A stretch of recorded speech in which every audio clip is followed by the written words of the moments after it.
اعوذ باللہ من الشیطان الرجیم بسم اللہ الرحمن الرحیم۔ السلام علیکم، کیسے ہیں آپ سب؟ جی اللہ پاک سے دعا ہے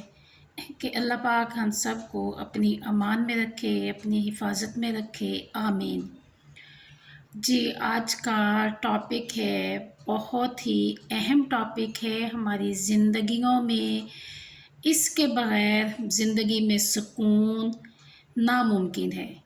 جی یہ ہم پر فرض ہے۔ جی ہاں، میں نماز کی بات کر رہی ہوں۔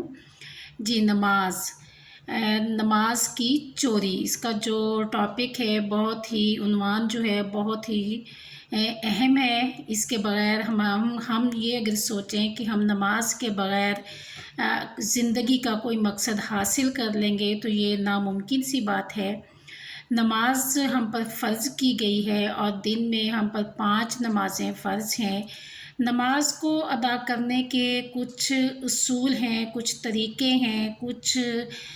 ضوابط ہیں جن کا خیال رکھنا بہت ضروری ہے۔ جب ہم ان سے غفلت برتتے ہیں تو پھر کیا ہوتا ہے، وہ نماز کی چوری کہلاتی ہے۔ جی آج میں بہت ہی اہم جو ہے اس میں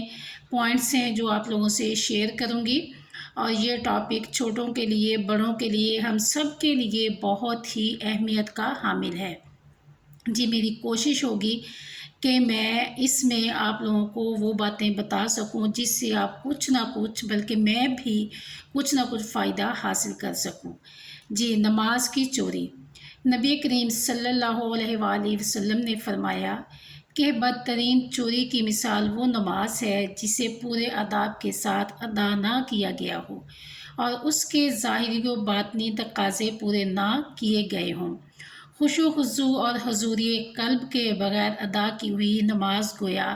نماز کی چوری تصور کی جائے گی، اور یہی نماز محض چند حرکات و سکنات کے مجموعے کا نام ہے جو اپنی حقیقی روح اور باطنی جوہر سے محروم رہتی ہے۔ جی بالکل یہ حقیقت ہے کہ جب ہم نماز کے لیے بیٹھتے ہیں تو اس وقت کچھ ایسا ہوتا ہے کہ وسوسے، دنیا کے خیالات، دنیا کی منصوبہ بندی، وہ سارے اس وقت ہمارے دماغ میں گردش کرنے لگ جاتے ہیں، اور جس کی وجہ سے ہمارے نماز میں، یا پھر ہمیں یہ ہوتا ہے کہ ہم جلدی سے نماز پڑھ لیں، ہم نے فلاں کام کرنا ہے، میرا سالن اوپر رکھا ہوا ہے، چولہے کے اوپر ہے، یا میں نے بازار جانا ہے، یا میں نے روٹی بنانی ہے، تو میں جلدی جلدی نماز پڑھ لوں۔ اور اس وقت کیا ہوتا ہے، خشوع و خضوع جو ہے وہ قائم نہیں رہ سکتا، اور اس کے علاوہ حضوری قلب جو ہے وہ بھی غائب ہو جاتی ہے۔ تو اس لیے ہمیں جو پوائنٹس اس میں بتائے ہیں ان کا دھیان رکھنا چاہیے، اور ان کو مد نظر رکھتے ہوئے اپنے نماز کو پوری اللہ تعالیٰ سے، اس وقت ہمیں یہ سوچنا چاہیے کہ ہم اللہ تعالیٰ سے ملاقات کر رہے ہیں، اللہ تعالیٰ سے ہماری ملاقات ہو رہی ہے، ہمارے وہ رب عظیم، وہ عظیم ہستی جس نے ہمیں اس دنیا میں بھیجا ہے ایک اعلیٰ مخلوق بنا کر، ایک اعلیٰ مخلوق کے طور پر۔ جی اس کے بعد اگلا پوائنٹ ہے نماز کی نمازی کے حق میں دعا۔ اب یہ دیکھیں کہ ہم سوچتے ہیں کہ نماز جو ہے وہ نمازی کے حق میں کیا دعا کر سکتی ہے۔ جی نماز جو ہے وہ بھی نمازی کے حق میں دعا کرتی ہے، اور جتنی اچھی ہماری نماز ہوگی، جتنے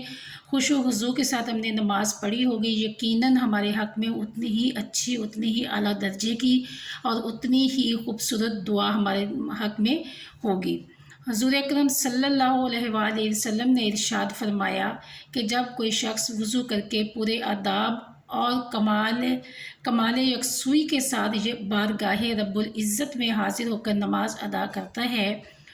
تو نماز اس کے حق میں دعا کرتی ہے کہ جس طرح تو نے میری حفاظت کی، اللہ تعالیٰ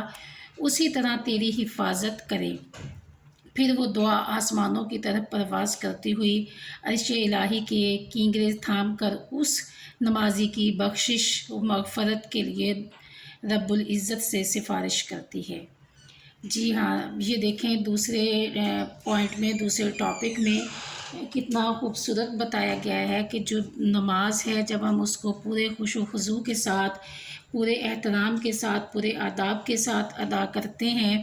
اور پوری محبت کے ساتھ، پوری یکسوئی کے ساتھ ادا کرتے ہیں، تو وہ کس طرح سے ہماری مغفرت کے لیے دعا کرتی ہے۔ جی، اگرچہ ہدایت دینے والی ذات صرف اللہ کی ہے، لیکن اگر کسی شخص کی کاوش و کوشش سے کوئی ایک شخص بھی گمراہی کے راستے کو چھوڑ کر حق و صداقت کی راہ پر آ گیا تو آخرت میں یہ اس کے لیے بہت بڑا اثاثہ ثابت ہوگا۔ جی، اس پوائنٹ سے ہمیں یہ چیز سمجھ آتی ہے، یہ بات سمجھ آتی ہے کہ ہمیں کوشش کرنی چاہیے کہ ہمیں اگر کسی نیک عمل کا پتہ ہے اور ہم وہ عمل کرتے ہیں تو ہمیں دوسروں کو بھی ترغیب دینی چاہیے، دوسروں کو بھی بتانا چاہیے۔ جیسے چھوٹی چھوٹی دعائیں ہیں جو ہم چلتے پھرتے اٹھتے بیٹھتے پڑھ سکتے ہیں، سبحان اللہ، استغفر اللہ، اللہ اکبر، یا حیو یا قیوم، یہ چھوٹی چھوٹی دعائیں ہیں جو ہم کلمہ پڑھ سکتے ہیں، یہ چھوٹی چھوٹی دعائیں ہیں، یہ ہم خود بھی پڑھتے ہیں، تو ہمیں چاہیے کہ ہم دوسروں کو بھی بتائیں کہ یہ چھوٹی دعا ہے جو کہ